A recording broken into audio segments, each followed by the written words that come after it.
of May 2023 at the Court of Appeal, Abuja, with Nigerians seething with variegated expectations. For a vast majority of Nigerians, the expectation is for the conduct of proceedings to follow the rules of justice, equity, fairness, without any interruption or slightest detour from due process. For others, it may be that the court uphold the declaration of the Independent Electoral Commission. This is the feeling on the street, even in this room, and brings to focus the emotional numbness that engulfed the nation on the 1st of March 2023. When the winner of the presidential election was announced, such declarations were often accompanied by explosive outbursts and carnival-type jubilation. But contrary to the unusual, Nigeria stood still. For us at the Free Nigeria movement, the stillness was a protest against injustice. Nigerians have been brutalized on all sides by the political elite, who insist on holding on to power with gravely callous methods. To them, power is worth more than the blood and water. So they deploy all sorts of vile means such as voter intimidation and suppression, snatching of ballot boxes to remain in power. While we bemoan the fraud of the election, it is important to reflect on what is true. There is no doubt that our democracy has come of age. However, it is important to look beyond the nomenclature and definitions of how Nigerians have been cheated along the lines of transition. Hardly has there been an election without malpractices since the return of democracy in 1999. The mortal cost also has been enormous, with local and international observers calling for reforms. But we have no challenge of laws in Nigeria. What we have is a challenge of character. At Professor Mahmoud Yakubu, the tiniest of strand of character, he would have saved Nigeria the embarrassment of the current embryo. The electoral umpire, INEC, under the watch, has demonstrated crass regard for our laws, including the Electoral Act of 2022 as amended, and has recently deployed the skill of crying more than the bereaved in the manner it has responded to petitions by aggrieved political parties and candidates. If public institutions fail at this pace, we may not have a country in the next decade. But Nigeria is more important to all of us. We owe every duty to defend and uphold her dignity, which is conferred by adherence to law by all. The judiciary warehouses a large chunk of this commitment. The role of the judiciary, as encapsulated in a quote by a foremost United States civil rights activist, Reverend Dr. Martin Luther King Jr., there can be no justice without peace, and no peace without justice. It is unsure the validity of citizens' trust and the effectiveness of social peace. It is therefore the stabilizing rod between the citizenry and the government. The judges at the Presidential Election Petition Court, PEPC, are well aware of this enormous outburst of this political consciousness in Nigeria during the last elections, especially the presidential elections of the 25th of February 2023, and the apathy that was witnessed in the gubernatorial election that followed. This should be a cause of concern to them and all the Nigerians for that matter, and should guide their gavel in abdicating on the matter before them. As of today, they have the most difficult job in the land, but an honorable one.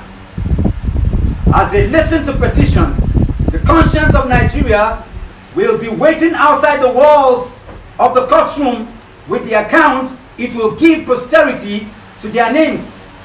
We urge them to do the right thing for Nigerian for Nigeria and not for any political party or candidate. The Chief Justice of Nigeria must ensure that the judges are given the right support and independence to decide on the cases without any kind of interference or inducement. The judges must look beyond technicalities and base their decisions on the path that bequeaths the best outcome for this country. We are, however, concerned by the teaming of the hearing and call for the conclusion of cases before the inauguration of a new administration. This will provide focus for the administration and closure to the nation. May we state that it is important to note that aside the plaintiff's traditional to this case, this is also a trial for the Nigerian judiciary. Hence, the hearing must proceed in a manner that does not insult the sensibilities of Nigerians or drain the will of confidence in the judiciary. Issues such as double nomination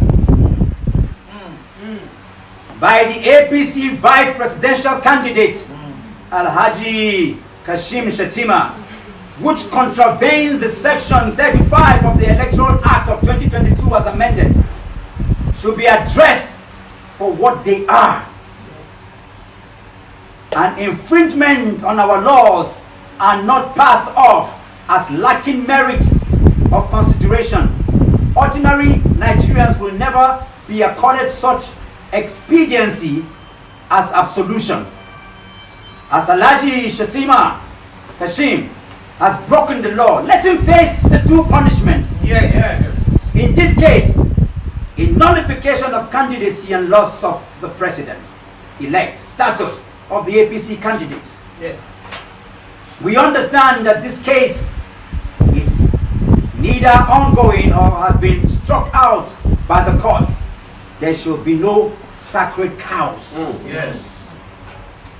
Finally, an enormous amount of youth energy was generated during the last election.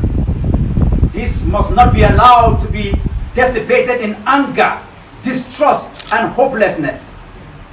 We must endure to channel this energy into useful outcomes necessary for national growth and development. This is the guiding ideology of our over 40 days protest. We call on the judiciary through the judges of the Presidential Election Petition Court to be the voice of reason and save our democracy from collapse. For if we allow the Professor Mahmoud's fraud of 1st March 2023 to subsist, we will be saying yes to the barrage of illegalities that will follow. Today is a new entry in our history. And like every other, throughout the duration of this hearing, we will pray for the reinvigoration of the Nigerian spirit. We call on the judges to uphold the integrity of the judiciary and let Nigeria win. Freedom cometh by struggle. Freedom come by struggle, by struggle. Freedom come. Freedom cometh by struggle. Freedom come by struggle, by struggle. Freedom come. Freedom cometh by struggle. Freedom come by struggle, by struggle. Freedom come. We'll take 2 questions and we'll have respondents from the members of the Free Nigeria movement. If there are questions, we will take it at this moment.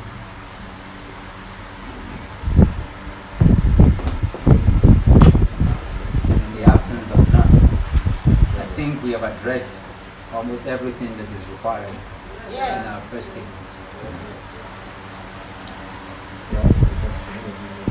Therefore, we will rise to our feet and take the second stanza of the national anthem as our custom is.